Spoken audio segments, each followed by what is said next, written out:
Okay, so today we are going to be looking at the second type of stereoisomerism, which is optical isomerism.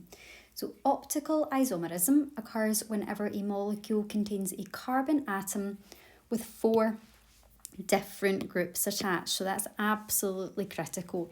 It's a carbon atom with 4 different groups attached to it.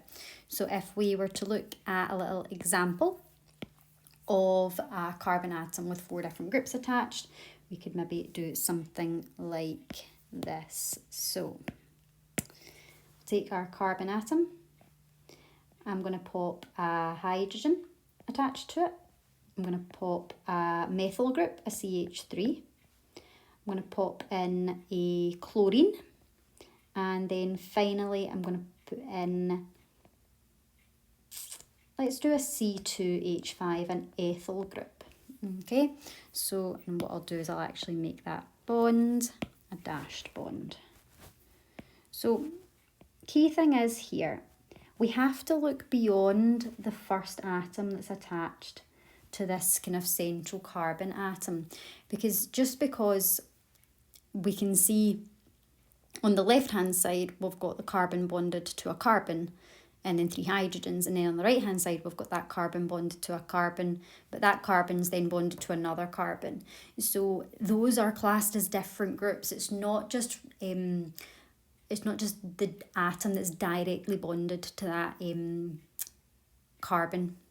So that's something to be very wary of, because it's not always as obvious as just having 4 clear, distinctly different groups. So that's a wee example of a carbon that has 4 different groups attached to it. So molecules which contain at least 1 carbon, which has 4 different groups attached to it, are known as chiral molecules. And what we can see is that carbon that's got the 4 different groups attached to it, that's known as the chiral carbon or the chiral centre.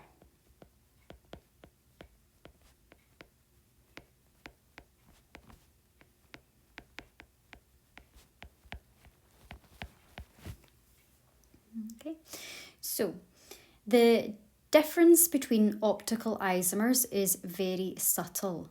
They only differ in the sense that they are non-superimposable. So what that means is that they're mirror images of each other. So they're the same, but not. So optical isomers are often compared to hands in the sense that your left and right hand are identical but cannot be superimposed.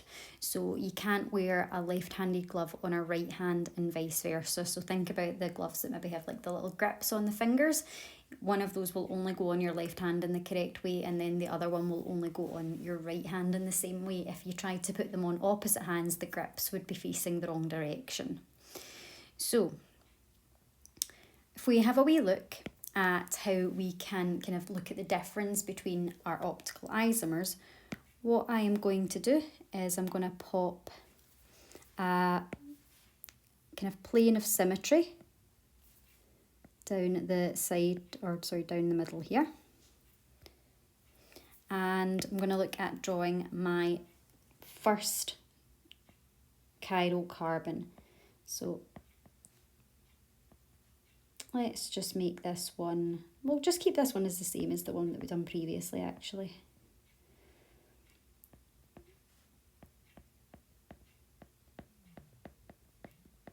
So when we redraw this, all we're going to do is draw the exact mirror image.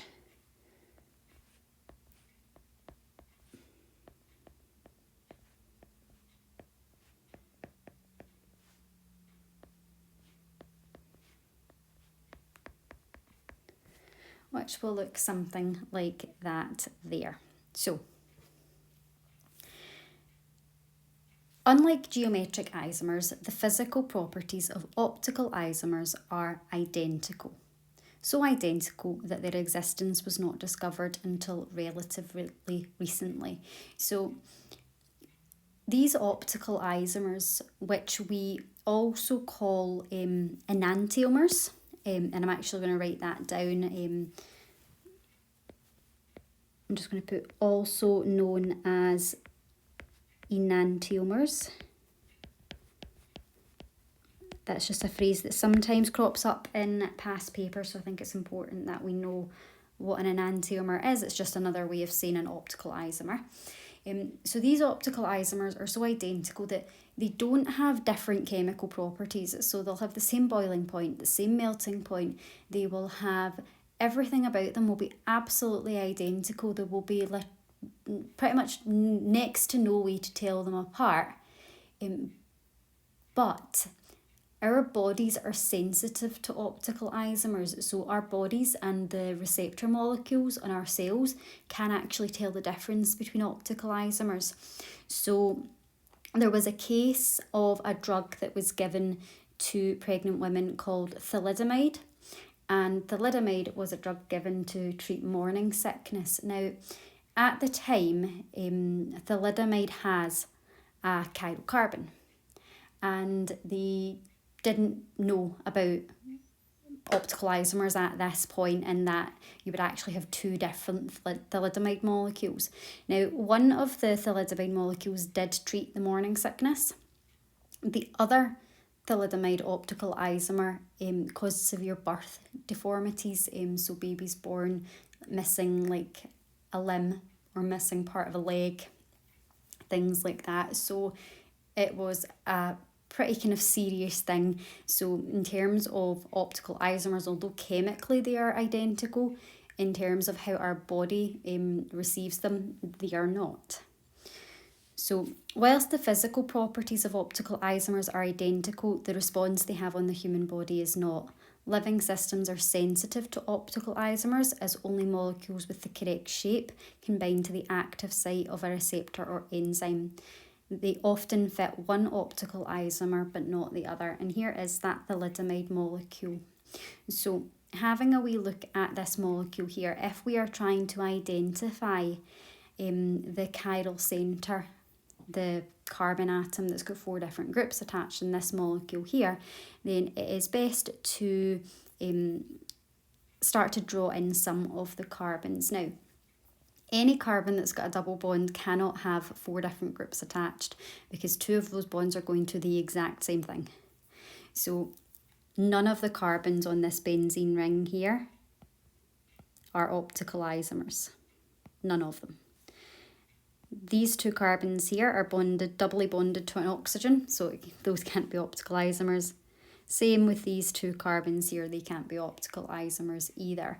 So we now have an option between 3 carbons for being our chiral carbon, these 3 here. Now, you would have that carbon there is making 2 bonds, so the other 2 bonds would be made from hydrogens, and then this one here is making 2 bonds, so the other 2 would be made up of hydrogens. So each of those 2 carbons is bonding to hydrogens, therefore they cannot be chiral carbons because they're bonding to 2 of the same group. So that leaves our only possible option for our chiral carbon to be this one here. So we have a carbon. Now this carbon at the moment is only making 3 bonds, so what I'm going to do is just pop in the 4th bond, which would be to a hydrogen. So this carbon is bonding to a hydrogen. It's bonding to this kind of group that's attached to this nitrogen atom here. It's also bonding to a carbon that's got a double bond O and then an NH, and it's bonding to a CH2 that's then bonded to another CH2. So this carbon here, that is your chiral carbon. That's your carbon with 4 different groups attached. So looking at the other molecule, the kind of mirror image, so in the R thalidomide, so they're given the letters R and S. So the R thalidomide molecule has the carbon to nitrogen bond pointing out from the plane, and then in the S thalidomide, that carbon to nitrogen bond is pointing into the plane. Okay, so those are our different types of optical isomers. So it is possible for one molecule to have more than one chiral carbon. For example, cholesterol. Cholesterol has, I think it's 7 or 8 chiral centres. What we'll do is we'll kind of go through this molecule and we'll have a wee look at identifying some of them. Now, first of all, because this is drawn as skeletal structure, it can be quite difficult to see chiral carbons in something that's skeletal, just because all of the hydrogens are not drawn in. So what I'm going to do is I'm just going to quickly pop on all of the carbons just with little C's to give us a wee chance to actually be able to have a wee look at what's going on. So I'm just putting my little carbon atoms in everywhere that they would be found.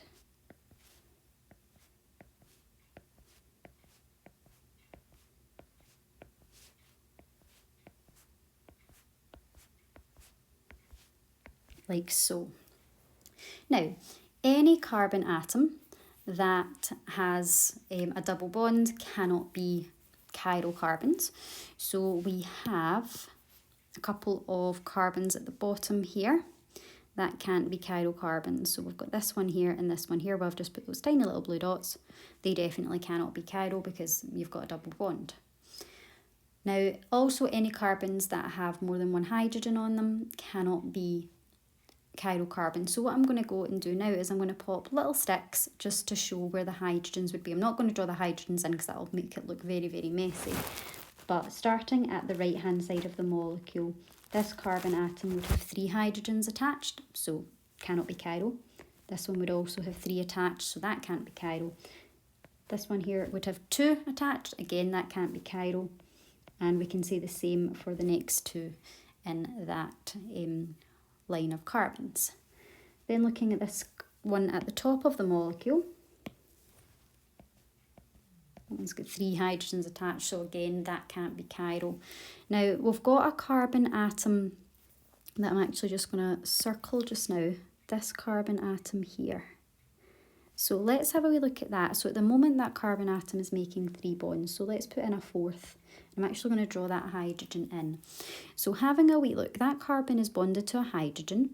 It's also bonded to a CH3, which is this group here. It's also bonded to this kind of long sort of chain part here. So the hydrogen, the CH3 and that other part that I've circled are all 3 different things that are attached. And then the last part that this group is attached to is this very large molecule down here. So what we can see is that carbon there is definitely a chiral carbon. So we've found 1 so far. Right, let's continue on. So let's look at this next carbon here. Okay, so looking at that carbon, at the moment it has 3 things attached to it. So we're going to pop on a 4th, which is another hydrogen. So having a wee look, we can see that this carbon is bonded to a hydrogen. It's also bonded to this kind of large group here. So it's 2 different groups. Now, if we kind of come down to the right, we can kind of see that we're bonding to, maybe we could just kind of see that kind of part there. And then the rest of the carbon is bonded to maybe that bit there. So you don't have to look throughout the entire molecule. We just need to be able to have a look far enough so we can see that these are different. And what you can see is that these are in fact different. That first carbon, that the carbon that's circled in yellow, the one that I've now just kind of gone over in green. So this carbon here, that's a CH2.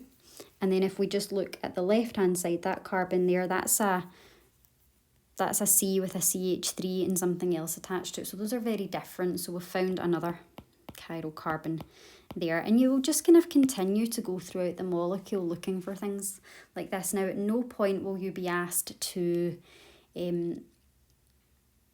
find every chiral carbon in a molecule.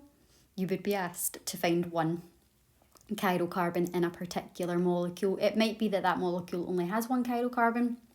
It might be that it has more than 1, but you'll just be asked to find 1 chiral carbon. So I'm just going to continue to identify the chirocarbons in this particular molecule here, but I'm just going to go ahead and circle them, and what you can do is you can have a wee look at them in more detail and see exactly why they are chirocarbons. So that is all of our chirocarbons in our cholesterol circled. So we've got 1, 2, 3, 4, 5, 6, 7, 8 different chirocarbons in that molecule. So that's 8 different carbons that have 4 different groups attached to them. Okay, now, finally for this little topic, there is a way to tell the difference between optical isomers. Now, since optical isomers have the same chemical and physical properties, it can be very difficult to distinguish between them. The only test we have to distinguish between 2 optical isomers is by using plane polarised light. So when plane polarised light is passed through a solution containing one optical isomer, the plane of the light is rotated through a certain angle. If the light is passed through a solution containing the other optical isomer, the light is rotated through a certain angle in the other direction. The plane polarised light test can be used to determine if there is a higher concentration of one optical isomer over the other in a mixture. And the light will be rotated in the direction of the optical isomer which is present in the greatest concentration. However, when there is an equimolar concentration, so the same concentration of each type of optical isomer, that's known as a racemic mixture. So when we've got a racemic mixture of optical isomers in a solution, the rotation caused by the 2 optical isomers will cancel each other out and there will be no overall rotation, and we call this mixture optically inactive. Okay, so in terms of what we can be asked to do with these optical isomers, you can be asked to state, what is, what feature is it that optical isomers have, and they have a carbon atom that's got 4 different groups attached. You could be asked to circle a chirocarbon in a particular molecule. You could be asked about telling the difference between optical isomers using plane polarised light. You could be also asked about what term is given to a mixture that contains equal concentrations of 2 optical isomers. That could also be asked as well. Okay, so that is now the end of the stereochemistry topic. There is a little exercise 2.4, that is all about optical isomers that I would now like you to have a wee go at, and then our following lesson will be some past paper questions on this stereochemistry topic.